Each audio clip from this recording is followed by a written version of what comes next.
Welcome, ladies and gentlemen, to Backstory, an evening of true stories, poetry, and flights of fancy. Tonight's theme, Singing in the Rain.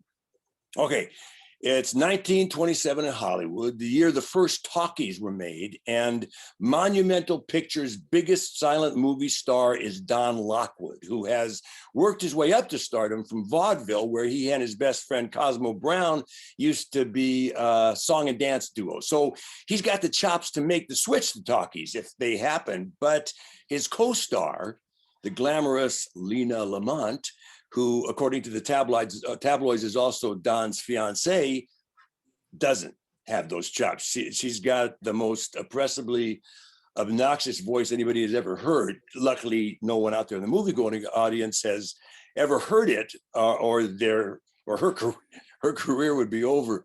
Now, Don really can't stand Lena off camera, and he starts seeing this small-time stage actress and chorus girl Kathy Selden. If Lena finds out about Kathy, there's going to be big trouble on the set. But the bigger trouble on the set, at least for Monumental Pictures, the producers, is that they realize with all the fervor over the talkies that the silent movie they're shooting right now, The Dueling Cavalier, will be a flop if they don't turn it into a talkie.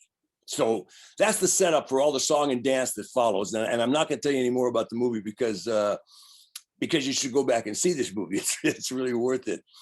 So tonight we're going to have a bunch of stories and poems about rain and dancing through it, or maybe stumbling through it, or maybe drowning in it. But as I was writing this little synopsis I just rattled off to you, I couldn't help thinking about Monumental Pictures, the producers of The Dueling Cavalier, because whether I like it or not, I'm a producer.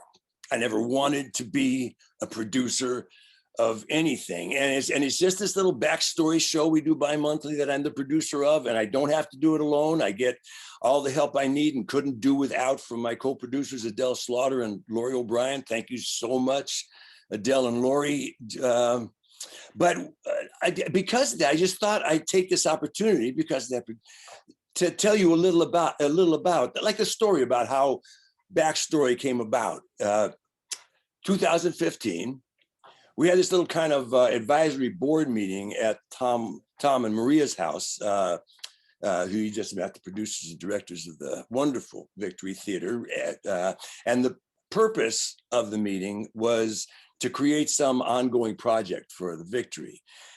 And Lori and I had been going regularly to see storytelling shows around Los Angeles, and there's a whole bunch of really good ones. So we suggested that maybe we do something like that. And Adele said, yeah, but it doesn't have to be just storytelling. We could add poetry into the mix because Adele's a poet.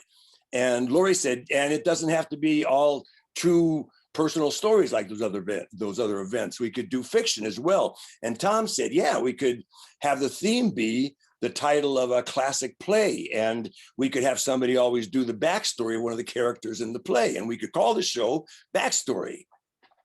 So that was it, right?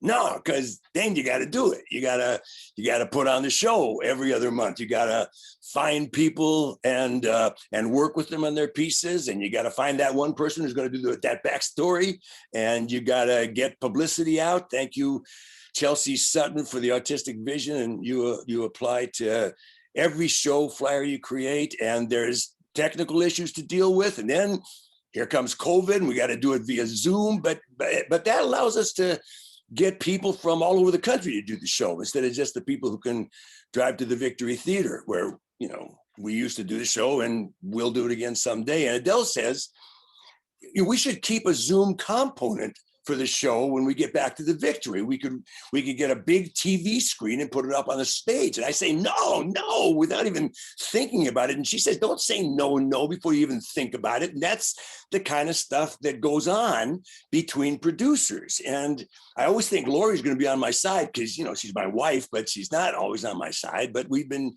doing this without hiatus now for 5.5 years. This is our 33rd show. Started December 2015. The theme was It's a Wonderful Life. And tonight we're singing in the rain.